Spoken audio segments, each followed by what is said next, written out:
So, about 2 months ago, I made a video about turning all of Taylor Swift's album covers into the style of Midnight's, and you guys really liked it.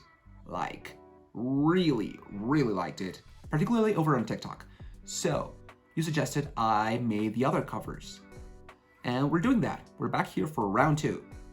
This time, we're doing the second most obvious candidate, which is 1989. That iconic Polaroid cover is quite simple to recreate, kinda, and it has a very recognizable style that we can just imitate, and we can take the other covers and turn them into this one. I know that during that era, Taylor shared a lot of Polaroids with fans, and sometimes they ended up as single covers and stuff like that, and I want to take some inspiration from those ones too, but my main focus is the album cover, because I want to recreate that style that it has of her having the top of her head cut off from the photo. I feel that that feels very artsy, mysterious, and it also helps us create a unique style for these covers. So we're doing that. First up, we have to pick the pictures we're gonna use. So once again, I went through all the previous album photo shoots and I selected the few covers, the few images that I think will work for this. I selected like 1 to 3 images for each album, and I'll see which one fits best later on. Also, I selected a new one for 1989 because just to complete the set, to make an alt one for that album. First up, I want to give them that 1989 blurry, washed out, vintage Polaroid style. So I could go all out on Photoshop, or like the last time, try something easier, which is what I'm gonna do. So I have this app called 1998, close enough. And this one is specialized on making filters for photos to make them look vintage. I'm gonna try it out and see if I can get close, or at least close enough to the official cover style, and just put them all through with those filters. I'm gonna use this Fearless image as a guinea pig. First, I'm gonna add a vintage filter that they offer, remove the date that they add at the bottom, add a light leak with the color of the album, add some dust particles, change the contrast, some settings, and after all of this, I'm gonna save all these edits as a preset so that I can start from here and not from scratch for the rest of the edits of all the other images from the albums. There, I'm finalizing it, saving the presets, and that's it. At this point, I've now edited the photo as far as I want to take it in 1998, the app, and I have exported it to my regular Photos app on my iPad, and I'm gonna finish the edit there. I think I can get quite close just with those two. First up, I'm gonna crop the image and frame it a bit better, and then I'm gonna add a light vignette, just like 20 points. Finally, I'm gonna up the noise reduction by a lot to imitate that lack of detail that Polaroids tend to have.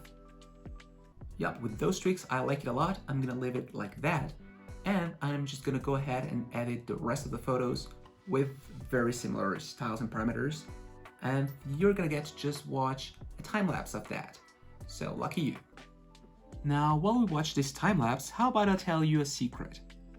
Editing and design for me is not only just a hobby. I have a creative agency called Axonxolí. It means sesame seed in Spanish.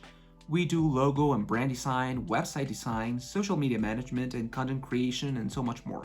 So if you're interested in that for a business that you or a family member or a friend has, or for personal branding reasons, feel free to DM me in any of my profiles. All my socials are down below. And that is the end of the editing time-lapse. I am now done editing these images, so I'm gonna go ahead, take a high quality file of the 1989 cover, and I'm gonna cut out the original image so that I have a frame to put all these new images into. First up, I'm gonna select the original image with a rectangular selection. I'm gonna remove it and add a small drop shadow for the frame. Next, I'm gonna remove the original handwritten text, being careful to keep the background texture to have a clean frame for the rest of the album covers. And now that I have my frame, it's just time to insert the images. I just quickly go ahead and add each image behind the frame and export it centered correctly and everything like that. And now that I have all the images in their frames, it's just time to write all the titles at the bottom. I have several options for this. I could use this font that recreates Taylor's writing in these Polaroids, but I don't want to do that because it looks fake and it looks repetitive. If you have several of the same letter in a title, it looks just the same.